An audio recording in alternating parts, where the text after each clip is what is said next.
welcome to TG5 News. నేను మేషాలశ్రీ. ముందుగా headlines.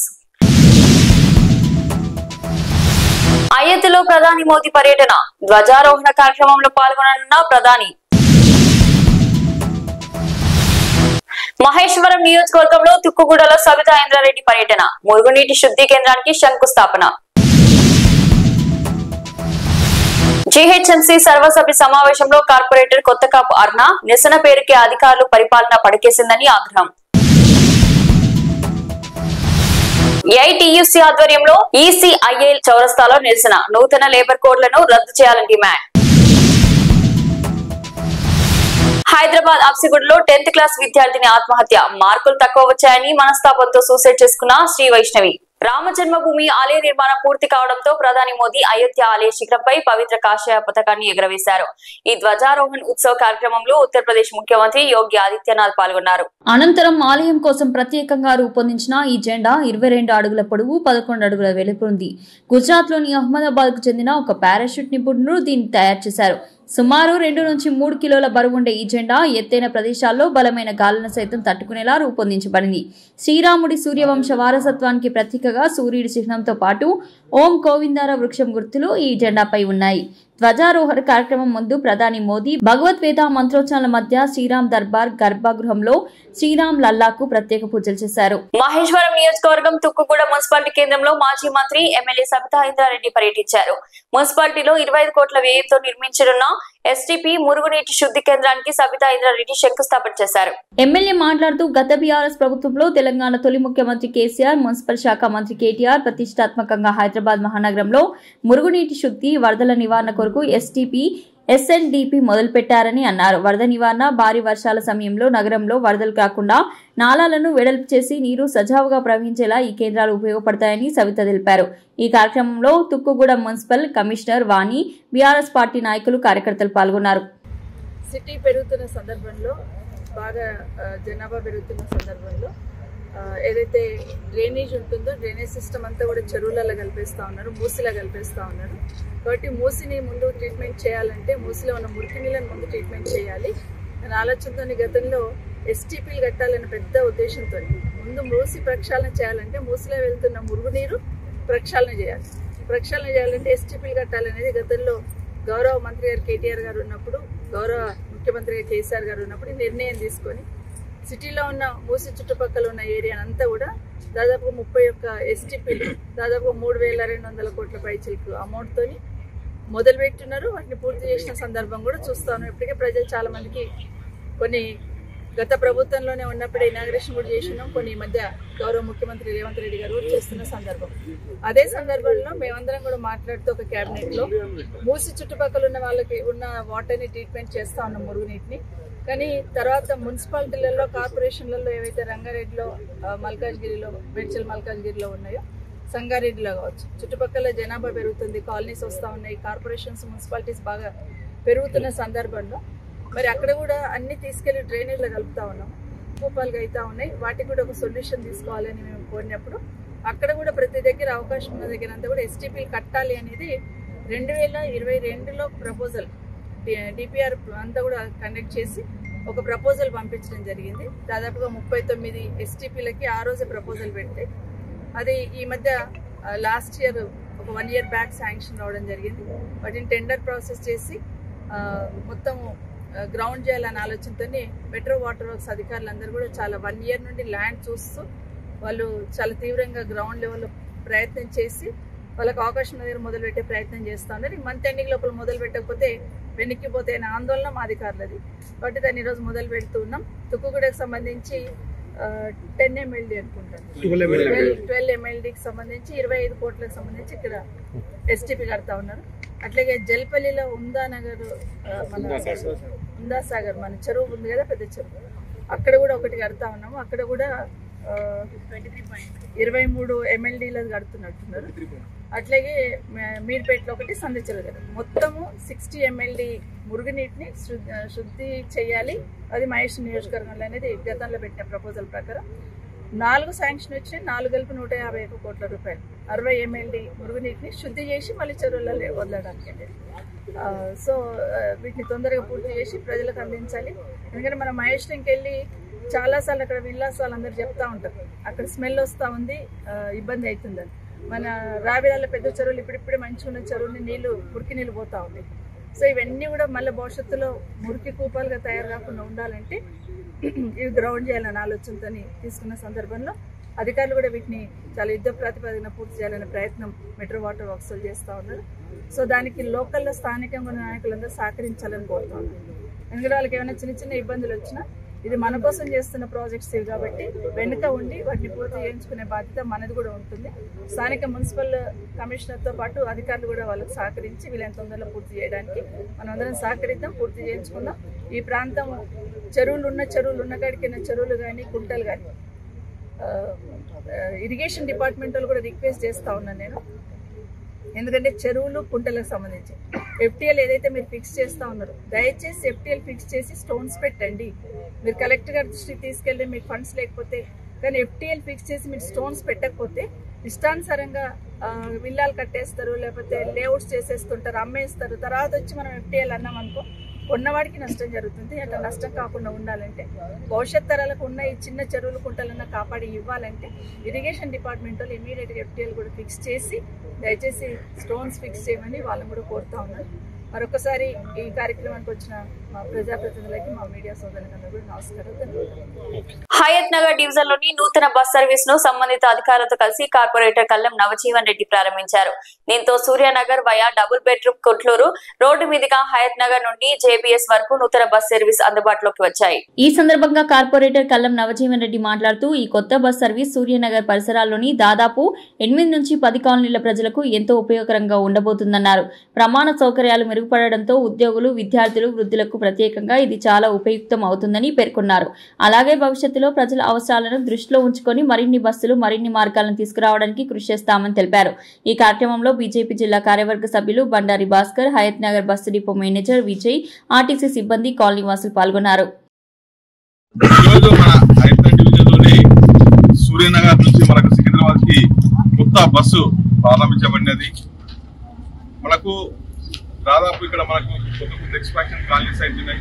మనం ఐతార్ పోనీకే పొద్దుగల స్కూల్స్ కానీ ఆఫీసులకు పోనీకే ఐతార్ దాకా దాదాపు 1 కిలోమీటర్ పోయి బస్సు ఎక్కవలసిన పరిస్థితి ఉండే. కాబట్టి అందరి కోరిక మేరకు నేను DM గారి దగ్గరికి వెళ్ళి మా సూర్యనగర్ చుట్టుకుంటున్న కాలనీ, పద్మాలయ కాలనీ, పరమేశ్వర కాలనీ, మహేశ్వర కాలనీ, మాకైతే దాదాపు ఒక 20 కాలనీస్ మీద ఉన్నాయి. వాళ్ళందరికీ బస్ ఫెసిలిటీ లేక చాలా ఇబ్బంది పడుతున్నారు జనాలు పొద్దుగాల ఆఫీస్కి వెళ్ళడానికి కానీ, స్కూల్కి వెళ్ళడానికి కానీ. అది రిక్వెస్ట్ DM గారి దగ్గరికి వెళ్ళి రిక్వెస్ట్ పెట్టంగానే ఆయన సానుకూలంగా స్పందించి వెంటనే మీకు బస్సు ప్రొవైడ్ చేస్తా. కానీ నాకు ఒకటి చేయాలి, మీరు ఖచ్చితంగా ఆక్యుపెన్సీ ఇస్తే నేను ఖచ్చితంగా దాన్ని ప్రొలాంగ్ చేస్తా. అవసరం అనుకుంటే ఇంకో బస్ సర్వీస్ కూడా పేదరికంగా చూస్తాను చెప్పడం జరిగింది. ధన్యవాదాలు చెప్తున్నాను DM గారికి. ఎందుకంటే మేము అడగంగానే ఒక బస్ ఫెసిలిటీ ఇచ్చిండు. కానీ మన కాలనీలో చుట్టుముట్టున్న కాలనీలకు చాలా ఉపయోగపడుతుంది ఈ బస్సు. గత మన అందరం ఈ బస్సుని సద్వినియోగం చేసుకోవాలని చెప్పి తెలియజేస్తాం. పేరుకే GHMCలో పాలకవర్గం అధికారులు ఉన్నారని, పరిపాలన మాత్రం పడికేసిందని సైదాబాద్ కార్పొరేటర్ కొత్తకాపు అరుణ రవీందర్ రెడ్డి అన్నారు. GHMC సర్వసభ్య సమావేశంలో ఇతర బీజేపీ కార్పొరేటర్లతో కలిసి కార్పొరేటర్ అరుణ నిరసన వ్యక్తం చేశారు. సైదాబాద్ లో నిర్మిస్తున్న స్టీల్ బ్రిడ్జ్ నిర్మాణం 5 సంవత్సరాలు అవుతున్న సగం పని కూడా పూర్తి కాలేదని మండిపడ్డారు. ప్రజల ప్రాథమిక సమస్యలైనా తీర్చిదిద్దే పారిశుద్ధ్య సిబ్బంది కొత్తగా నియామకాలు లేవని, వీధి దీపాల సమస్య వినేవారు లేరని, డ్రైనేజీ సమస్యలు ఎప్పుడు ఉండేవని, బస్తీలో అభివృద్ధిని విస్మరించారని అన్నారు. పేదలకు ఇస్తామనే ఇల్లు ఎక్కడని, పింఛన్ 4000 ప్రతి మహిళకు 2000 ఏవని ప్రశ్నించారు. నగరాన్ని విశ్వనగరం చేస్తామంటున్న కాంగ్రెస్ ప్రభుత్వం GHMCని మాత్రం చెత్త నగరంగా మారుస్తున్నారని కార్పొరేటర్ అరుణ విమర్శించారు. రైలును సురక్షితంగా నడపడానికి కమ్యూనికేషన్ వ్యవస్థ చాలా అవసరమని, అందుకు అవసరమైన కమ్యూనికేషన్ అందించే అనేక ఉపగ్రహాలను ఇస్రో ఉపయోగించిందని ఇస్రో చైర్మన్ నారాయణ అన్నారు. ఇండియన్ రైల్వేస్ ప్రముఖ కేంద్రీకృత శిక్షణ సంస్థ 68వ వార్షికోత్సవ వేడుకలకు ఆయన ముఖ్య అతిథిగా హాజరయ్యారు. ఈ సందర్భంగా నారాయణ్ మాట్లాడుతూ సాంకేతిక పురోగతితో పాటు భారత రైల్వే నెట్వర్క్ లోని అన్ని రైళ్లకు సంబంధించిన రియల్ టైం పర్యవేక్షణ త్వరలో సాకారమవుతుందన్నారు. రైల్వేకు అవసరమైన సాంకేతిక పురోగతుల అమలు కోసం ఇస్రో, భారత రైల్వేల మధ్య అనేక సహకారాలు కొనసాగుతాయని తెలిపారు. భారత రైల్వేలు, ఇస్రో అనేక సారూప్యతలపై ఉమ్మడిగా దృష్టి సారించాయని తెలియజేశారు. ఈ సందర్భంగా ఇస్రో సాధించిన అనేక విజయాలను ఆయన గుర్తు చేసుకున్నారు.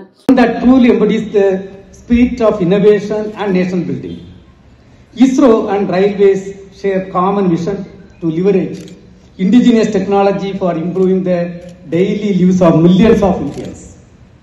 While ISRO explores space to empower life on Earth, Indian Railways connects every corner of the nation through its vast network. Our partnership stands as a symbol of India's self-reliance in advanced technologies, particularly in the navigation, communication and automation.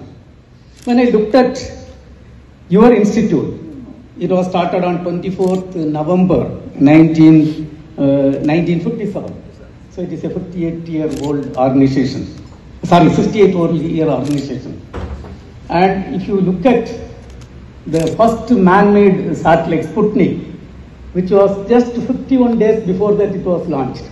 It was 4th October 1957, it was launched.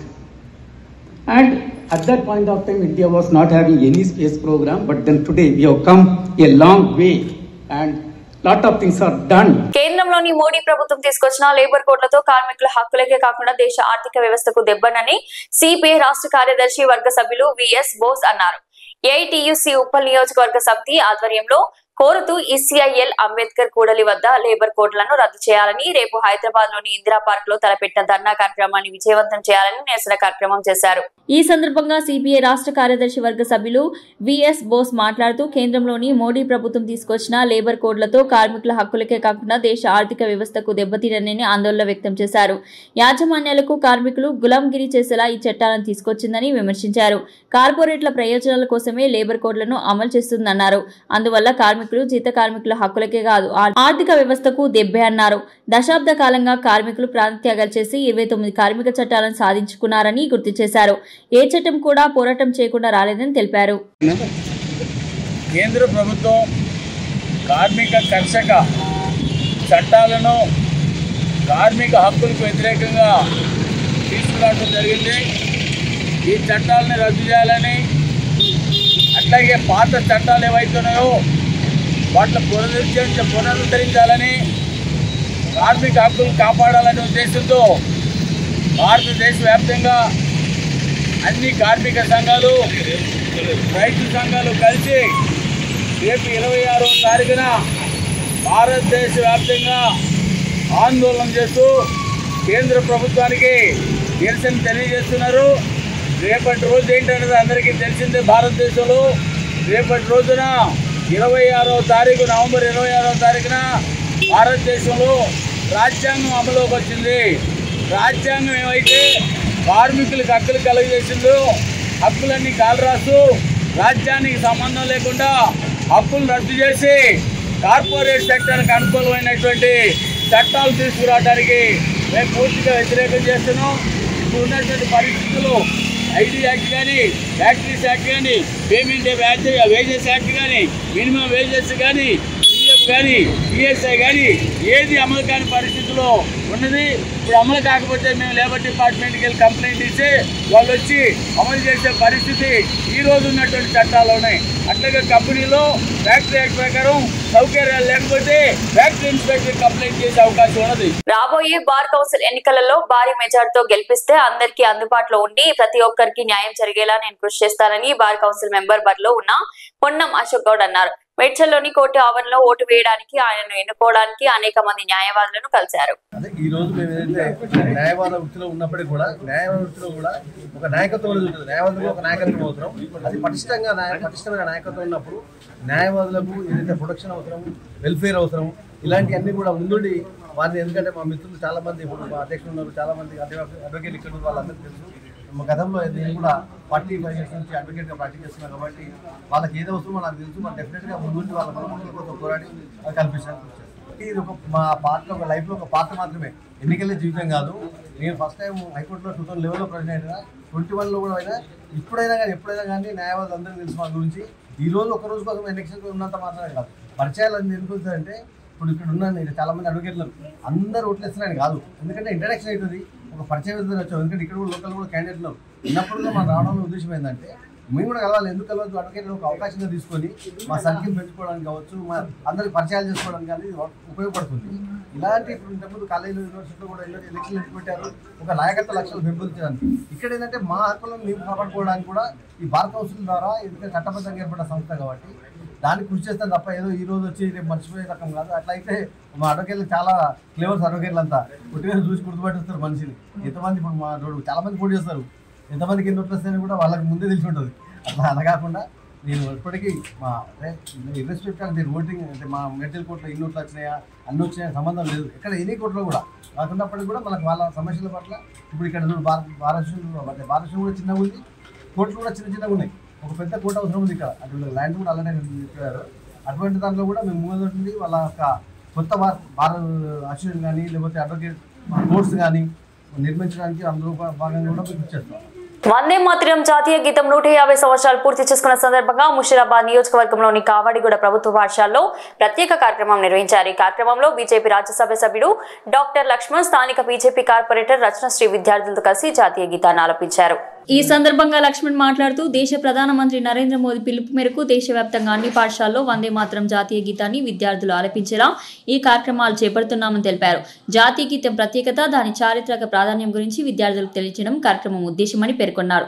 దేశాభివృద్ధిలో యువత కీలక భూమిక పోషించాలని, భారతదేశం మరింత ముందుకు సాగేందుకు ప్రతి విద్యార్థి దేశభక్తి, క్రమశిక్షణతో చదువులో రాణించాలని పిలుపునిచ్చారు. ముఖ్యంగా ఈ ప్రాంతంలో పేద వర్గాలు, బడుగు బలహీన వర్గాలు, దళితులు అత్యధిక సంఖ్యలో ఉండేటువంటి ఈ కవాడిగూడ బొల్లపూర్ ప్రాంతంలో ఆనాడు నర్సింహులు, చిత్రాల నర్సింహులైనటువంటి కుటుంబము ఈ యొక్క భూమిని దానం చేయడంతో ఈ ప్రభుత్వ పాఠశాలగా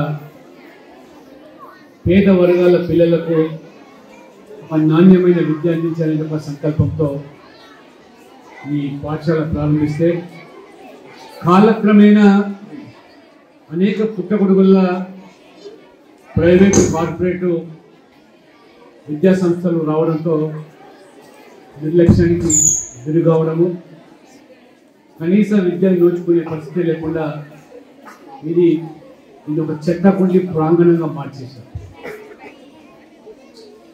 దీన్ని చెత్తకుండి స్కూల్గా పిలిచేటువంటి దుస్థితి ఆ రోజుల్లో వచ్చింది. నేను 99లో మొదటిసారి ఎమ్మెల్యే అయినప్పుడు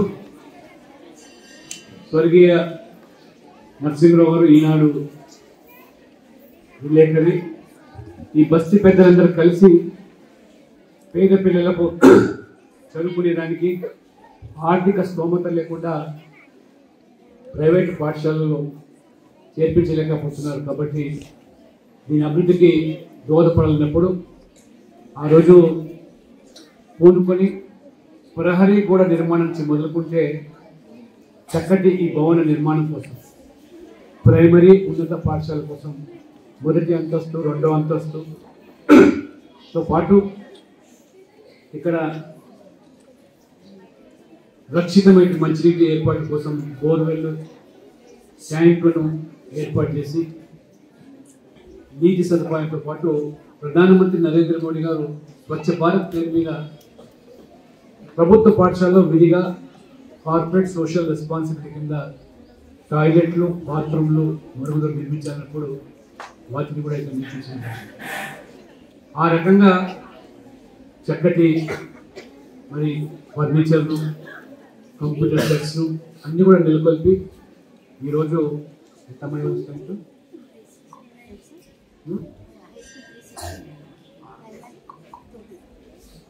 దాదాపు 800 మరి స్ట్రెంత్ అంటే సామాన్య కాదు ప్రభుత్వ పాఠశాల. అన్ని కూడా మీరు బాగా చదువుకొని ఉద్యోగులై మీ కుటుంబానికి, తల్లిదండ్రులకు, మీ టీచర్లకు మన బతుకు మంచి పేరు తేవాలని తలంపుతో ఆ రోజు ఒక సామాజిక బాధ్యతగా ఎమ్మెల్యేగా అన్ని విధాలుగా కూడా ఈ పాఠశాలకు సహకరించారు. అంతేకాదు ప్రతి ఏటా నా జన్మదిన సందర్భంగా కానివ్వండి, ఎన్నికటువంటి పండుగ రోజుల్లో కూడా పిల్లలకు కావాల్సినటువంటి యూనిఫామ్స్, మరి పుస్తకాలు, ఇది క్రమేణా ప్రోత్సహించడం జరుగుతుంది. ఇప్పుడిప్పుడే మంచి ఉత్తీర్ణత సాధిస్తూ ఉన్నారు. మేడ్చల్ జిల్లా పోచారం మున్సిపల్ పరిధి చౌదరిగూడ ఏటీఎం ఎదురుగా 800 గజాల అసైన్ ల్యాండ్ కబ్జాను హైడ్రా అధికారులు కూల్చివేశారు. అసైన్ ల్యాండ్ సర్వే నెంబర్ 866, 867లో పర్మిషన్ లేకుండా కట్టడంతో హైడ్రా అధికారులు కూల్చివేశారు. కట్టడాలు కూల్చివేస్తుండటంతో మాజీ బీఆర్ఎస్ ఎమ్మెల్యే రేఖా కాంతారావు మాకు అమ్మాడని బాధితులు ఆవేదన వ్యక్తం చేశారు. చౌదరిగూడ కాలనీ వాసుల ఫిర్యాదు మేరకు కూల్చామని హైడ్రా అధికారులు తెలిపారు. అసైన్డ్ ల్యాండ్ కబ్జా చేస్తే ఎంతటి వారినైనా ఉపేక్షించేది లేదని కేసులు నమోదు చేస్తామని ఘాటుగా హైడ్రా అధికారులు హెచ్చరించారు. కూల్చివేయొద్దంటూ ఎదురు తిరిగిన ఫ్లాట్ యజమానులు ఎలాంటి పత్రాలు లేకపోవడంతో కూల్చివేసినట్లు హైడ్రా అధికారులు తెలిపారు. పర్మిషన్ లేకుండా పడితే కూల్చేస్తామని అన్నారు. మళ్లీ పునరావృతం అయితే కేసులు నమోదు చేస్తామని హెచ్చరించారు. హైదరాబాద్ అప్సిగూడలో విషాదం చోటు చేసుకుంది. 10th క్లాస్ లో మార్కులు తక్కువ వచ్చాయని మనస్తాపంతో బిల్డింగ్ పై నుంచి దూకి శ్రీ వైష్ణవి అనే విద్యార్థి ఆత్మహత్యకు పాల్పడింది. శ్రీ చైతన్య స్కూల్లో చదువుతున్న వైష్ణవి పరీక్షల్లో మార్కులు తక్కువగా వచ్చాయని 10వ తరగతి పరీక్షల సమయం దగ్గర పడుతుండటంతో బాగా చదవాలని తల్లిదండ్రులు మందలించారు. దీంతో మనస్తాపం చెందిన శ్రీ వైష్ణవి తమ నివాస బిల్డింగ్ పై నుంచి దూకి ఆత్మహత్యకు పాల్పడింది. ఘటనపై సమాచారం అందుకున్న పోలీసులు కేసు నమోదు చేసి దర్యాప్తు చేపట్టారు. బులెటిన్ ముగించే ముందు హెడ్లైన్స్ మరోసారి.